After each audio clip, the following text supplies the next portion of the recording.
Hello, my name is Tawana Brown, and I serve as the Assistant Director in Parent and Family Programs. And I just want to thank you all for joining us for this webinar Wednesday. We are so grateful to have Amanda Collins, who is joining us from off-campus housing, which is located inside the Dean of Students office, to really just share some resources with you about the process of looking for housing for your freshman student or upper class student. We know that this can be a difficult time. And we know that housing apartment complexes can bombard you with offers, and your student is telling you, hey, we got to sign a lease tomorrow. Like, what do we do? And as a parent, we understand that sometimes you are out of the loop because you are not here in Tuscaloosa. And so one of the roles our office serves is making sure that you have the resources that you need to be able to support your student. And so that's what we're here for. Amanda, I will turn it over to you so we can go ahead and get started. And your video is not on currently. Okay, there it is. Woo! We can see you, Amanda. So I'll turn it over to you and you should be able to share your screen from here. Okay. Hello and good afternoon. Sorry, this room I am in is like super echoey, but it was the only one available to me that actually had a window. So, beggars can't be choosers when you need a room. If anytime you have questions, please feel free to put them in the chat. Afterwards, if you have questions, email is going to be the best way to get in touch with me, and I will be happy to answer whatever I can. And with that being said, I'm going to go. Hey, Amanda, I'm going to interject while you're getting ready. Sorry, and I forgot to mention, if you have questions, there is a question and answer function within the chat. There should be. I don't know if I'm seeing that right now, but feel free to put your questions in the chat, like Amanda said. Thank you. Yeah, and I'll admit I'm not very tech savvy, so if at any time I mess this up, you'll have to let me know here. Let's see, is that my PowerPoint? Can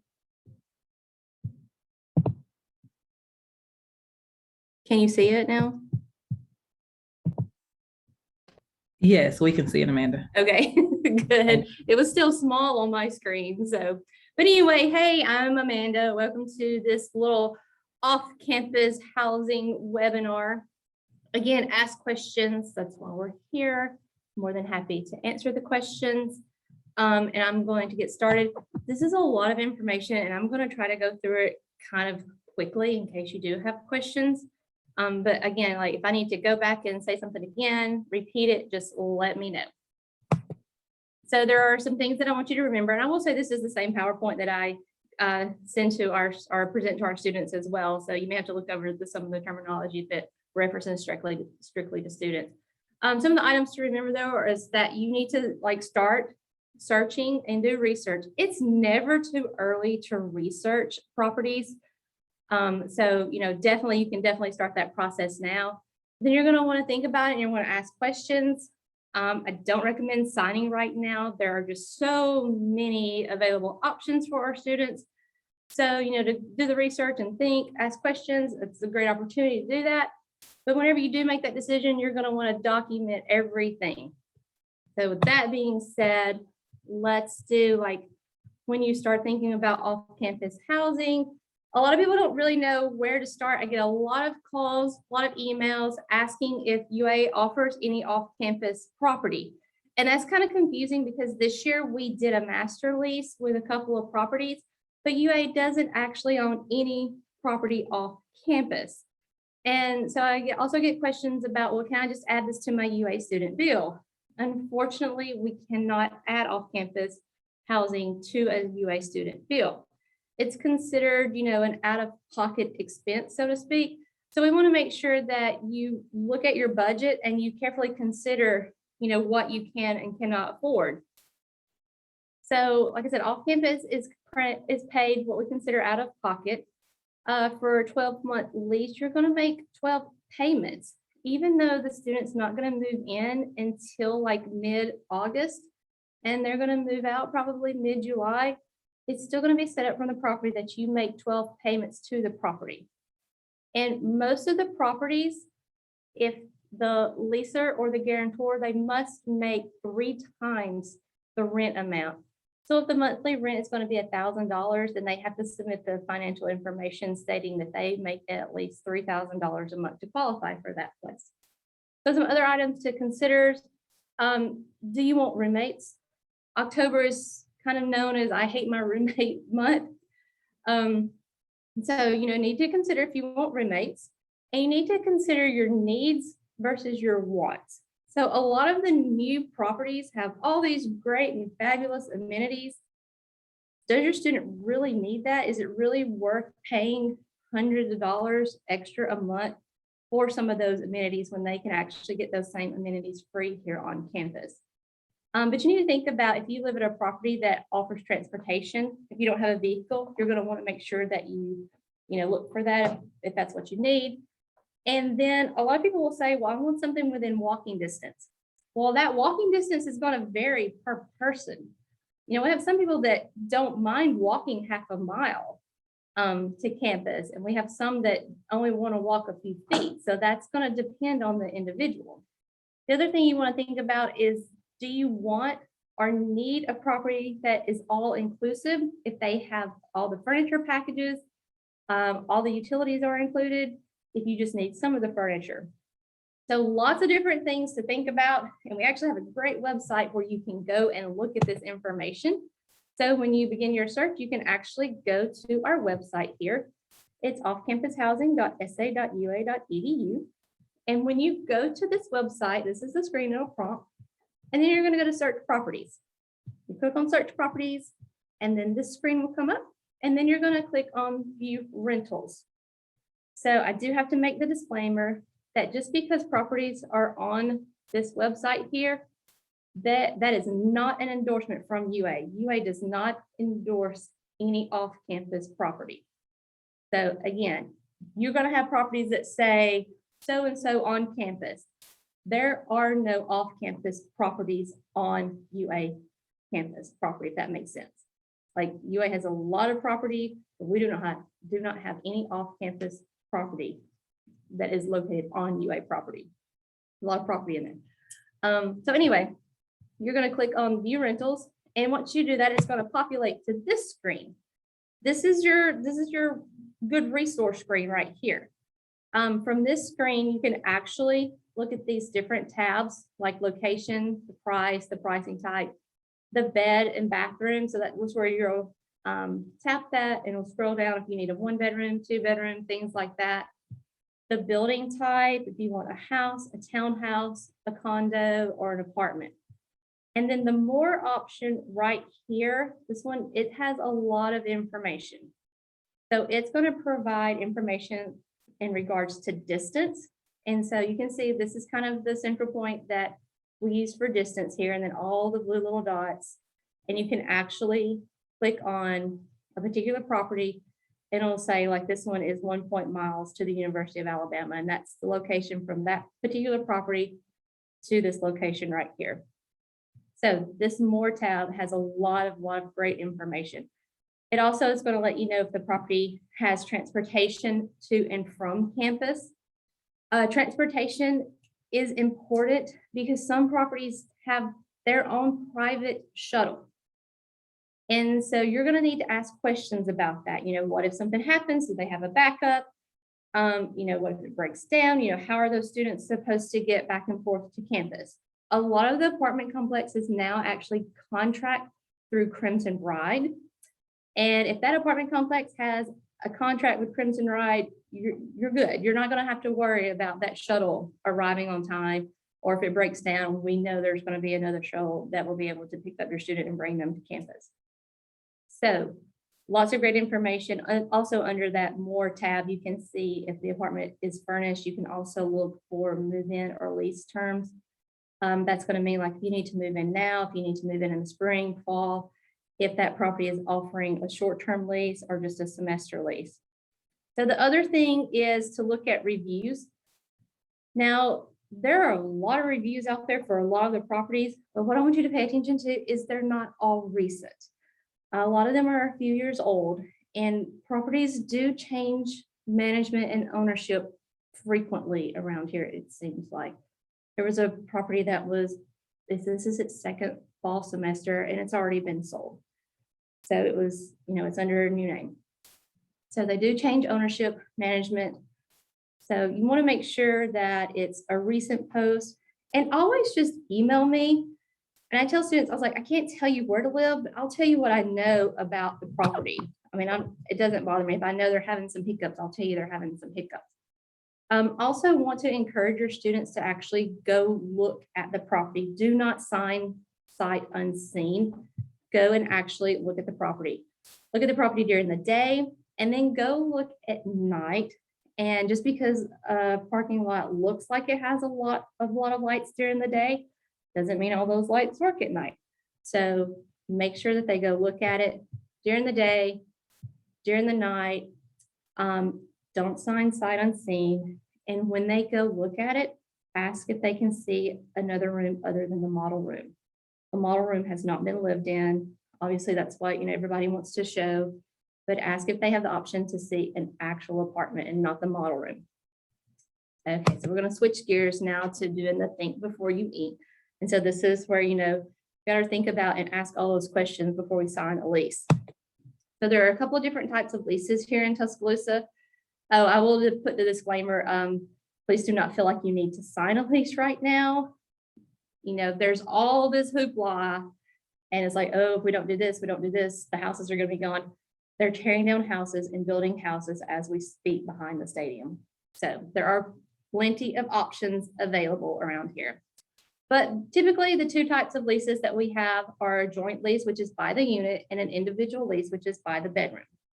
So for a joint lease, 1 monthly rent payment is typically split between the roommates. So a positive with a joint lease is that they can choose their own roommates. Roommates typically share the cost of all utilities.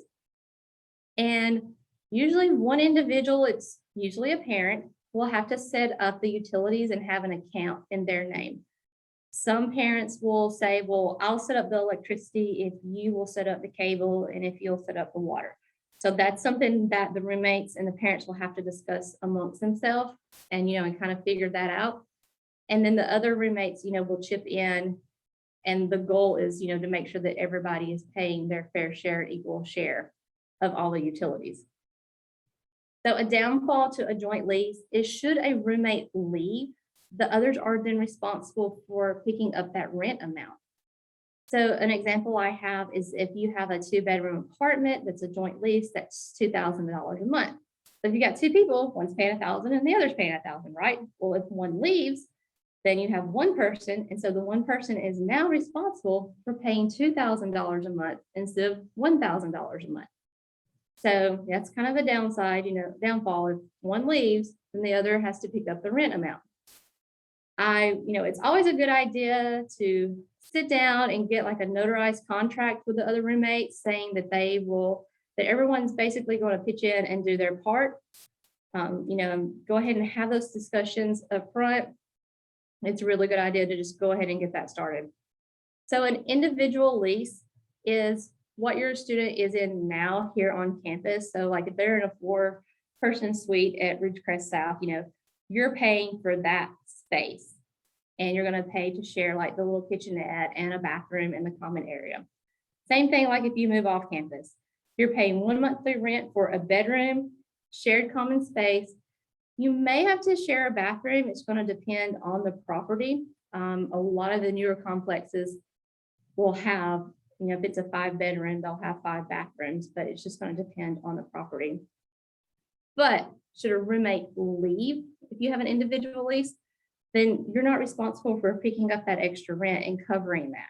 You pay for your space and your space only. Sometimes it's furnished. Sometimes the utilities are included. If that's the case, it's going to be more than a joint lease. Joint leases are usually cheaper because you have to pay extra for the utilities and you have to furnish it yourself. So with an individual lease, though, if you have utilities included, a lot of times there are caps on those utilities. So, and that means, the example here is there's a cap of $50 per person for the electric. You live in a 4-bedroom apartment and the electric bill is $200. So that's an overage of $100. And then that property is going to bill each of those tenants for that overage. So they'll have to pay, the overage back to the, actually, I forgot what the service was called. A lot of them, they use different services for their utilities, and it's just going to depend on the property. But anyway, they'll have to pay that back, to the property. So some of the properties, I just learned this not too long ago. I was like, I can't believe I haven't known this. I've been doing this a long time. So some of the properties do not send a monthly utility bill. Some of them will only send a utility bill out like every month and a half. Some of them do 2 months, and some of them do every 3 months.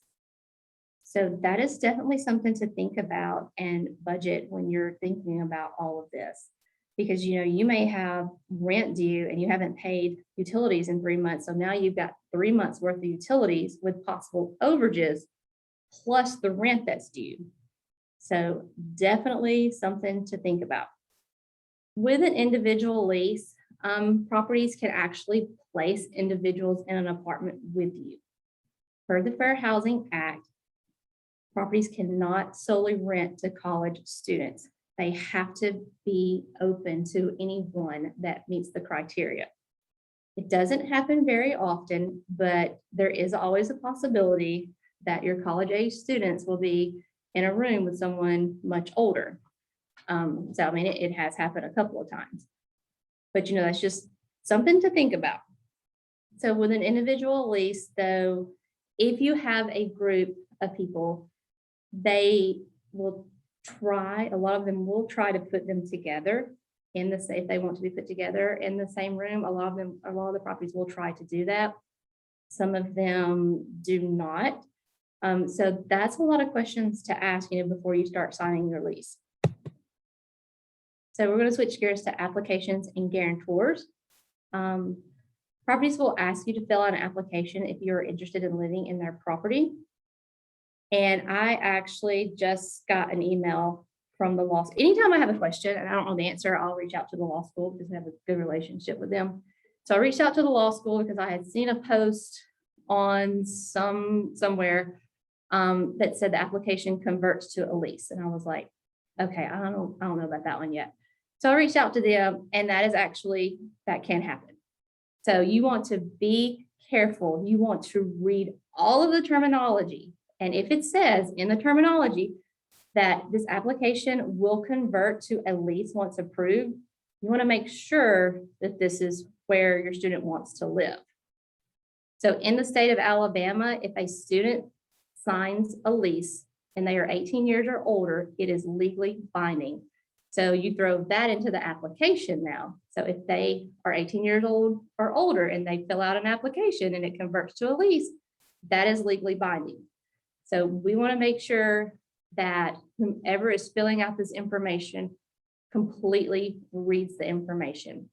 If you have questions, you can ask me and I will be happy to email the law school if I don't know the answers. Like I said, I emailed them about this and they were like, well, it depends on the terminology. So again, make sure that you are reading absolutely everything. And again, you do not feel like you have to sign a lease right now. So most of the applications and leases are now online. Again, you're gonna have to be very, very careful when looking at this. Especially now that I know that some of these applications do convert to leases. So you're gonna have to be very, very careful. Typically, when you fill out an application, there are non-refundable fees associated with that application. And you want to make sure that you are not signing a lease when you just think you are only filling out an application. So most of the properties around here will require a guarantor or cosigner. And properties will run a credit check on that. They will have to submit some financial information. Some of the properties actually do background checks on the guarantor and the future tenant. If you have the option to not sign until the guarantor is approved, I highly, highly suggest not signing anything until the guarantor is approved. And again, in the state of Alabama, the signature for a contract is legally binding if the individual is 18 or older. It doesn't matter if the guarantor or cosigner do or do not qualify. So what does that mean? So we have a couple of examples. If a student is 18 years or older and they sign a lease before the guarantor has filled out the application. And for some reason, the circumstances prevented the property from accepting or approving the guarantor. Since the student was 18 or older when they signed the lease, they are now legally bound to that lease, and they have to figure out a way to now pay for this lease. Yeah, I mean, I understand, like, well, what's the point in having a guarantor if they're going to hold it to them? But they are still not responsible for fulfilling the lease terms. And a couple that happens every year is that a student will go ahead and sign into property that they really like and that their parents really may not have wanted them to live there. So they don't fill out that information, but the student has already signed a lease. The property is still going to hold that student to the lease terms. So make sure you're communicating with your student, try to get on the same page and make sure that you are communicating. And if they want to live here, you talk about the pros and cons of living at a certain place. So going on to the leasing process. Once you sign it, it is legally binding.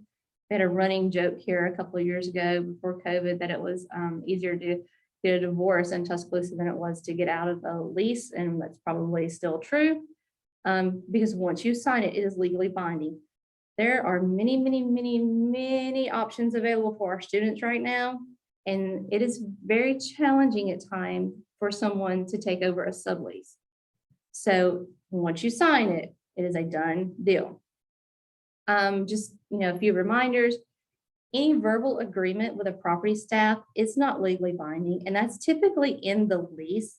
So make sure that when you communicate with somebody before the lease, during the lease, after the lease, that you're communicating in writing and you have all of that documentation.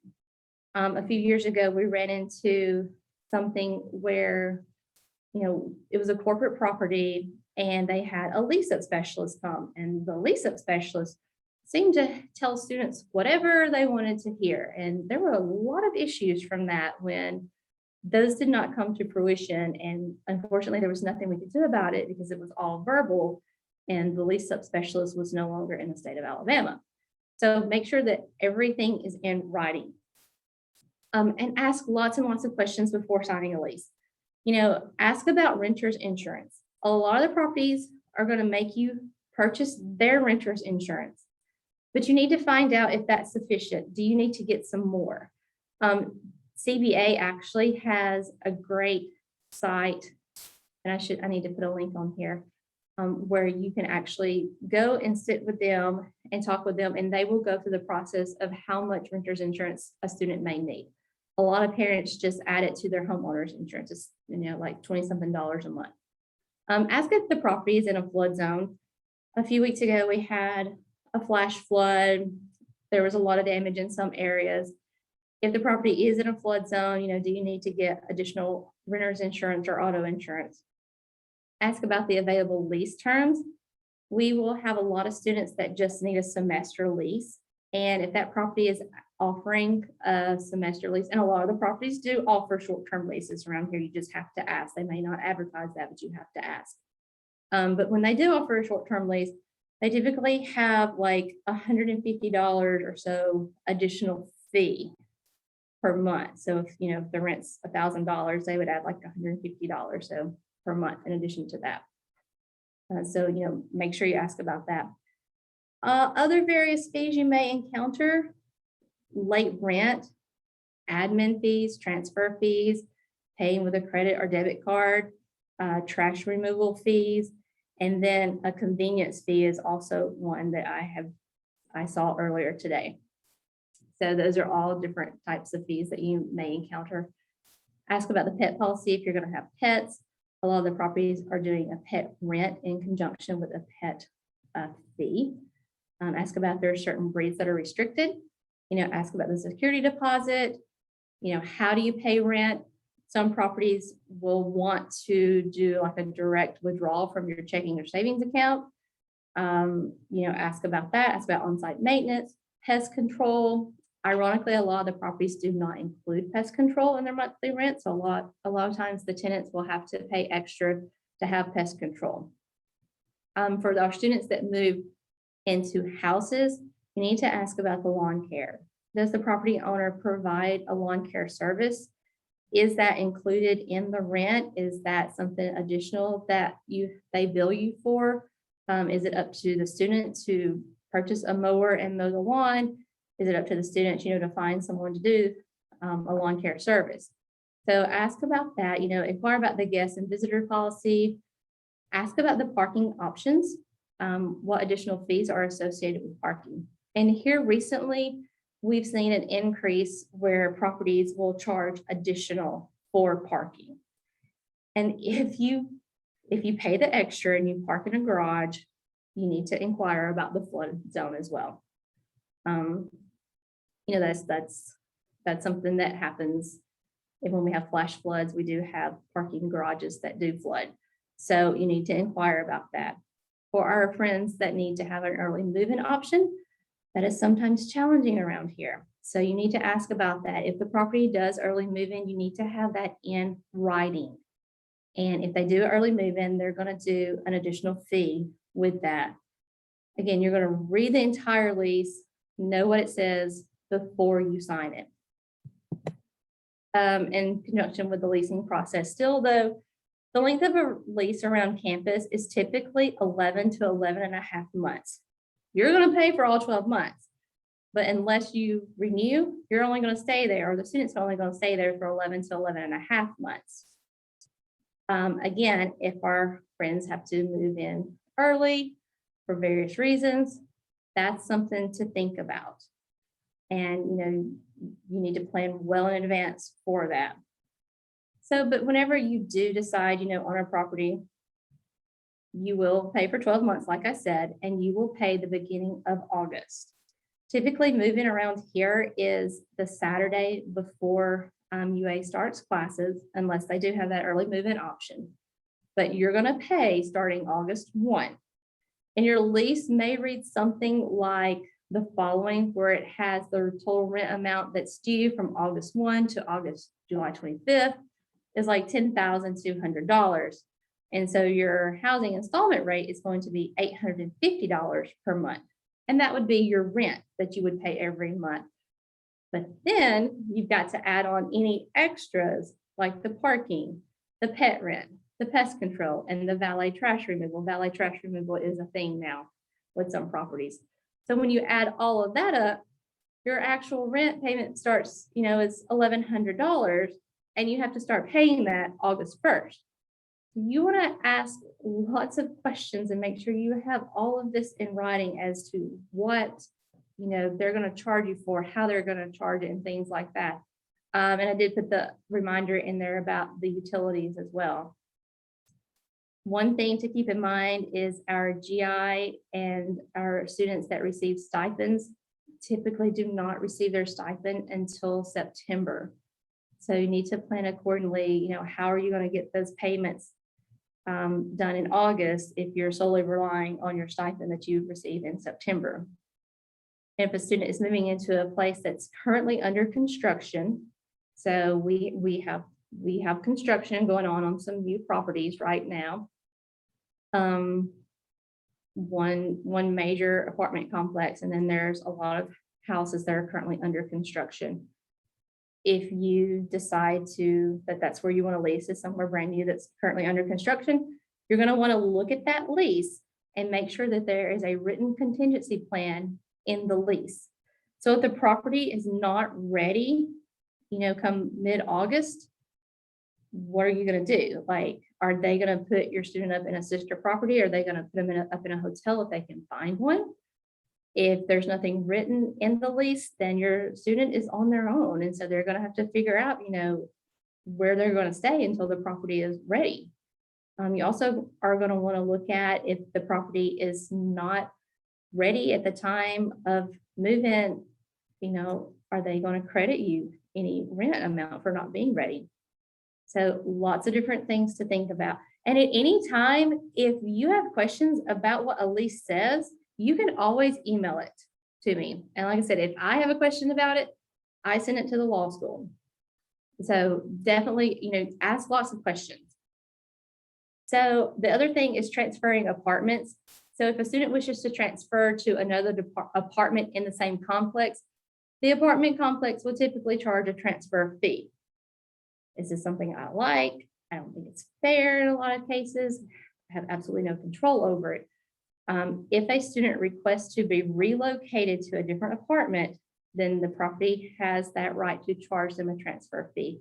And unfortunately, it doesn't matter if they're in a situation where they don't feel comfortable or safe, or if they're even in a situation where there is illegal activity occurring. If they make that request, then that property can charge them a transfer fee. So a lot to think about. And if the student does not renew at the same complex, they need to kind of go ahead and be deciding where they're going to store their belongings during that transition week or transition weeks.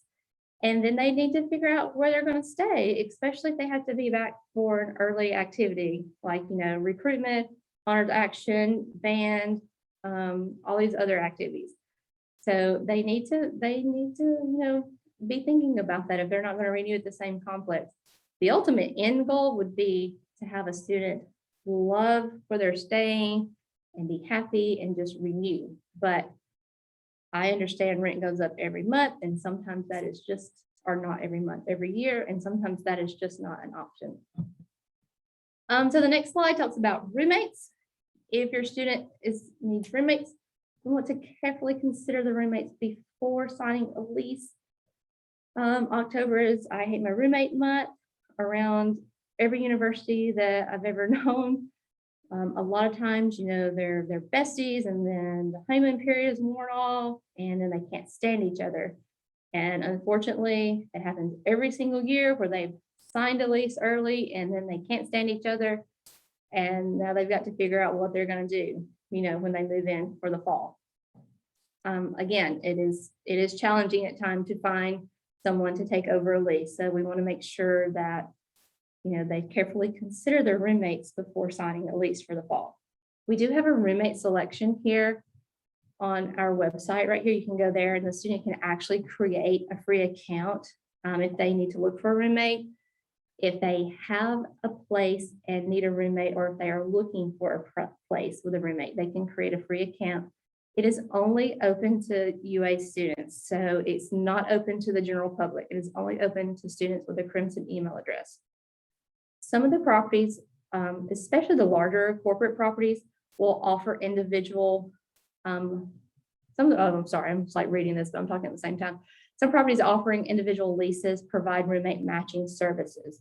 So you need to ask the property, hey, do you do roommate matching? If so, the student needs to fill out the roommate profile.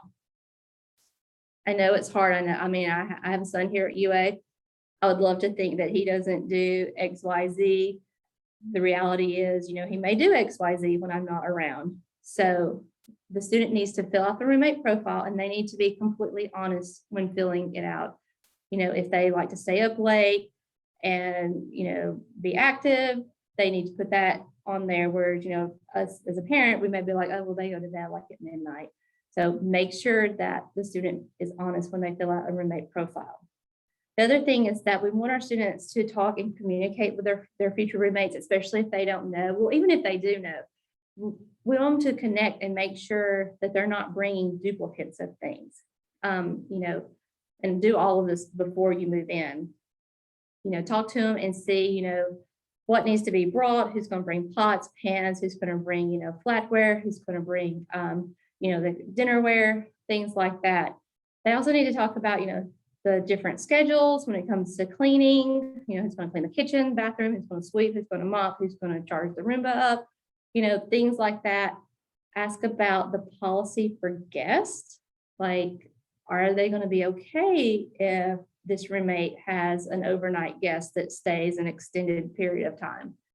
They need to have all these discussions beforehand, talk about who's going to take out the trash. And we actually do have a roommate agreement on our website that can help start those conversations. So one of the most important things that I get asked is, I need somewhere safe for my child to stay. I would love to be able to tell you that we could guarantee safety 100% 24/7, but I can't. That's the reality of it. This is where, I think, and I'll talk as a parent actually on this one, I have to teach my child how to advocate for themselves and, be vigilant of their surroundings and, what to do in certain situations. So, but going back to the crime and safety, we have a theme called Lock It or Lose It that we use with TPD a lot. And unfortunately, zero crime cannot be guaranteed. We do encourage our students to keep their home and auto doors locked, their windows locked, and their valuables out of plain sight. TPD, UAPD, the Sheriff's Department, they will tell you that most of the crime that happens is kind of a crime of opportunity where they're basically just giving their items away because the doors are unlocked, the keys are in the ignition, the key fob is in the car, the windows are rolled down, the front door is unlocked, and people just walk out with the TV. So basically they're literally just gifting their items because they have, the doors and the windows unlocked and their valuables are right there in plain sight. So, and we want to make sure that we relate to our students that it's so important to make sure that they lock their doors and windows and keep their laptops, keep their purses off the front seat and out of plain view. Also, when it goes into leases, though, make sure that you do read the entire lease, read what it says about crime. A lot of the properties, these are actually excerpts from leases. A lot of properties have in there that they're not going to be held responsible for anything that happens. So you want to make sure that you read that. And, a lot of them will say that they cannot guarantee security working 24/7. They can't guarantee that the gate will work 24/7. They can't guarantee that security cameras will work 24/7. A lot of people think, oh, if it's a gated community, it's safe. The reality of that is a lot of the tenants will give their code to this friend and this friend and this friend, and it kind of gets passed around. And you're still looking at anyone's coming into the gate because they have a code. So again, just want to talk to our students and make them aware of some safety things that they can do. Sorry, going back. So the last thing is to document everything. This is like one of the most important things is that you want to make sure that you absolutely document absolutely everything. So when you go to move in, you're going to want to know your move-in date. If the property doesn't email you, you need to email them about the move-in process. Moving in off campus is totally different than moving in on campus. I don't know any property that offers seed packs. I don't know any property that offers volunteers to help move in. So you're going to want to inquire about, is your apartment on the 5th floor? Is it on the 1st floor? Do you need carts? Do you need dollies? What do you need? And when you get that information and you get to the apartment, you open the door, and I just recommend start videoing right then when you open the door. Take videos and photos of absolutely everything. I don't care if it's a little bitty scratch on a wall or an ink stain or pen mark. Document absolutely everything. Open the blinds, open the windows, open the cabinets, look at the hinges under the sink, washer, dryer, look inside those, flush the toilets. Look at it basically like a little mini home inspection, visual home inspection. Video it, take pictures of it, then make sure that there's another copy available. I always tell our students to, save it to the cloud if that's an option. If not, to send it to someone that will be able to retrieve it should something happen to their phone and they lose it. Most of the properties will give the students a rental inspection form, and they need to make sure that they fill that out immediately. A lot of the properties are only allowing the students a 24-hour turnaround for that. And let's think about that. That's, well, if they don't return it in 24 hours, then, when they move out and all this is wrong, then we can say, well, we're going to charge you for that. When in the reality, it was already there. The student just did not get that sheet of paper back, within that 24 hours. And then it says, check for stains, tears, all that jazz. If it's possible, walk through the property with the landlord. A lot of times that's not possible, but if it is, that's great, and you need to do that. And again, the first month's rent and fees are typically due at the beginning of August before move in. So the same thing when moving out. You're going to want to read the lease to see what the responsibility are as a tenant when it comes to moving out. Provide the landlord property affording address in writing via email before you move out. You got to know your move out date. Ironically, a lot of students do not know their move out date. They just kind of assume that it's the end of July, which in a lot of cases is not. It's the middle of July. Well, I should say like the 20th or 25th of July is most of them. And you need to know if you have to have a professional cleaning service come and clean the apartment, and if you need to show proof of that cleaning to the property. Is the security deposit going to be used for any cleaning fees? One of the most important things is our students need to know what they need to replace. So they need to replace the light bulbs, air filters, batteries in the smoke detectors, things like that. There are a lot of properties that will charge $20 a light bulb, a little bit, light bulb. And, that's something that our students could easily, go and buy some light bulbs at Dollar General or whatever and replace them and not be charged that fee. So they need to, read the lease and see what it says they have to replace. They need to follow up with any maintenance requests that they may have previously entered or submitted. And again, this is going to go back to helping them when they move out. We always want them to document absolutely everything and keep track of every single maintenance request they put in. A lot of the students will be like, well, I called them. Okay, but where's your documentation that you submitted this? Well, I called them. Unfortunately, I can't help you until I have some documentation saying this is when you submitted this and it's not repaired yet. So make sure that they are documenting all of their maintenance requests. But for moving out, the important thing is that, let's say they put in a work order for a leaky sink 2 weeks ago, or 2 weeks before they moved out, and they moved out and it still hasn't been repaired. And so the property is charging them for a leaky sink. Well, they can actually go back and be like, actually, I put this request in 2 weeks before I moved out. I followed up, no one ever responded. So there's your documentation that you actually put the request in well before you moved out. Documentation is key. And same thing with moving out is that you want to take pictures and video of absolutely everything. You want to document how you left the apartment. It's challenging when like one roommate moves out and there's still like 3 other roommates living there. That's a challenge at times because the one that moves out first can document everything, but if the other 3 do not clean up when they move out, then there's still that possibility that the one that moved out early is going to get fined and for cleaning services or whatever. You also want to pull out the rental inspection form and compare from when you moved in to where you moved out, compare your videos, compare your photos. Security deposits. So many of the properties do require security deposit before the student moves in. Many times it's required when a lease is signed, and most often it does not exceed 1 month's rent. There are those cases where a property will ask for like a first and last month's rent.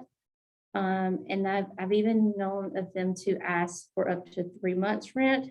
And that kind of depends on the situation. Like if a student doesn't have a social security number, for some of our international friends, or, perhaps there's some hiccups in the credit. So there are some circumstances where they can ask for more than 1 month's rent, but typically it's not more than 1 month's rent. Before the student moves out, it is vital that they leave a forwarding address in writing with the property and landlord if they're not going to renew. And so the purpose of that is so that the property can return any security deposit to them. If they get a refund, the property can return it to them. If the student does not give them the information, the property does not have an obligation to try to find them. I mean, it is actually up to the student to leave that information. The property or landlord has 60 days from the lease termination date, not from when the student moved out, to refund any security deposit or issue damage charges. If there are damages, the landlord must provide an itemized list of the damages and the repair cost. One of the things that I see frequently is that it will just say paint, $2,500. Okay, well, that doesn't work. I mean, it has to specify, you know, paint for the living room, painting for the kitchen, painting for the bedroom, things like that. Repair costs can be subtracted from a security deposit, and then cleaning fees are sometimes deducted from security deposit as well. I will say that in regards to the cleaning fee, there is one property that will require the tenants to hire a certain cleaning company to come in and clean the apartment. And then the student has to present that receipt to the property to let them know that that company did indeed come and clean the apartment before they moved out. And this is just a little tidbit of city ordinances. So especially our friends that live in some of the houses and townhouses behind the stadium, there's a lot that goes on over there. It's like right across from the railroad tracks. There's a lot of things that go on over there. And a lot of times our students just don't realize that there are a lot of city ordinances in place. And so this is where, you know, we come in to try to help educate them with those. The student can be fined for not mowing the grass, for littering, accumulation of trash, garbage cans on the curb more than 24 hours before or after pickup. So that's really one thing that I don't think that they understand is, so if you have a trash day that's on Monday, then that trash receptacle has to be off the street within 24 hours after they pick up. You know, parking in a front yard is actually against the city ordinances. There's a leash law, there's, you know, regulations of how many unrelated people can live together. And one of the most common ones that I see is where like sofas and recliners are on the porch or they're outside in the yard.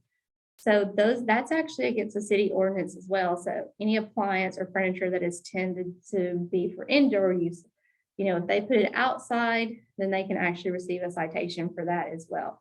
And the other ones are just, you know, general here in Tuscaloosa.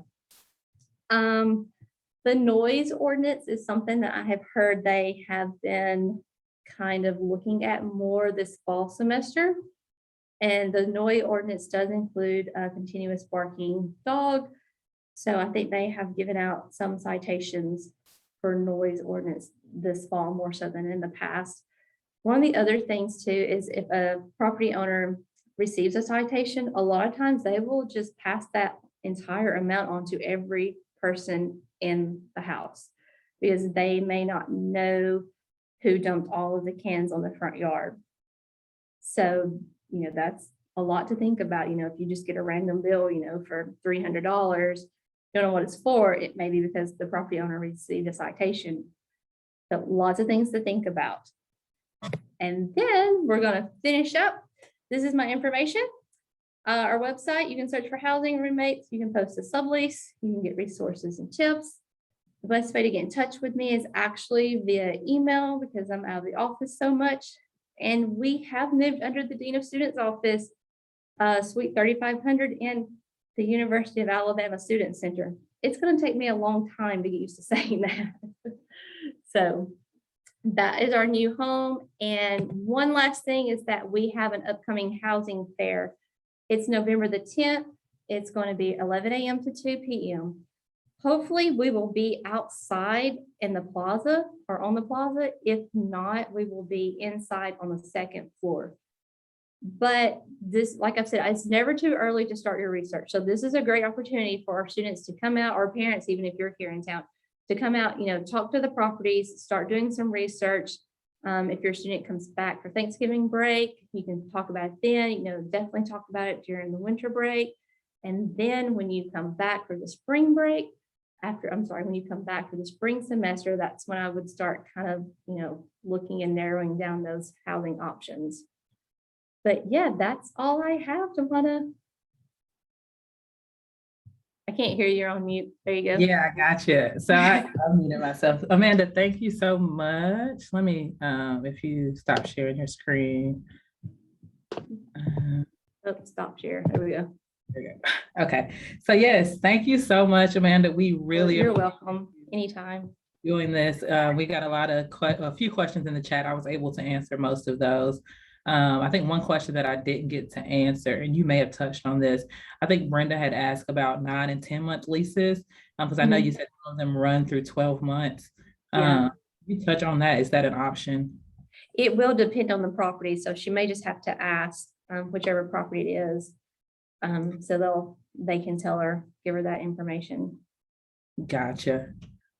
Well, we again thank you so much and everyone for attending this. Please share it on your Facebook page for parents if you have other families or if you're in Facebook groups.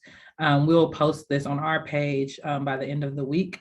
And so if you're in any of the other groups, please share this information with those families because I think it's very vital. I see all the time students getting trapped in leases and parents really being upset because they can. That's a lot of money to invest for a lease that you can't get out of. And so again, thank you so much. Please tune into the rest of our webinar series that we'll be posting on the following Wednesdays. Enroll Tide and have a great day. All right. Thank you. I appreciate it.